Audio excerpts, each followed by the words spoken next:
நமக்கு ஏதாவது ஒரு ஃபெஸ்டிவல் வந்துட்டா போதும். நாளைக்குன்னா இன்னைக்கு 2 நாளைக்கு முன்னாடி வேலை பயங்கரமா இருக்கும். இன்னைக்கு வீடு வாசல்லாம் கூட்டி தொடச்சாச்சு. அப்படியே மாவும் ஆட்டி வச்சாச்சு. இன்னைக்கு என்னன்னு தெரியல. அரிசிய விட உளுந்து அதிகமா போட்ட மாதிரி இருக்கு. நாளைக்கு தோசை ஊத்தும்போது தான் தெரியும். ஈவினிங் போல வீட்டெல்லாம் பூட்டிட்டு குடும்பத்தோட கம்மாக்கரைக்கு போயிட்டு, ஏன்னா இங்க அந்த கிழங்கு போட்டிருந்தாமா அதை வெட்டலாம் அப்படின்னு வெட்டி வெட்டி பார்த்தா வெட்டவே முடியாது. ரொம்ப ஸ்ட்ராங்கா இருந்தது. அதனால தண்ணிலாம் ஊத்தி ஊற வச்சு வெட்டிட்டு இருந்தாங்க.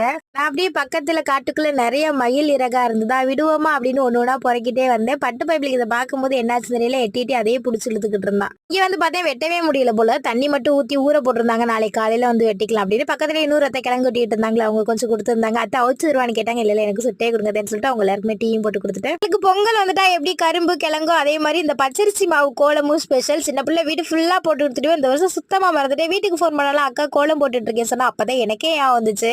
கோலம் போட தான் மறந்துட்டோம் அப்படின்னு சர்ச்சு லைட்டா கூட்டி மட்டும் தொடச்சு விட்டுட்டு வந்தேன். லைட்டுக்கு சாப்பாடு இருக்கு, லைட்டா ஃப்ரெஷ் ஆயிட்டு சாப்பிட வேண்டியது. அவன் ஃபேமிலி எல்லாருக்குமே advance happy Pongal. Bye bye.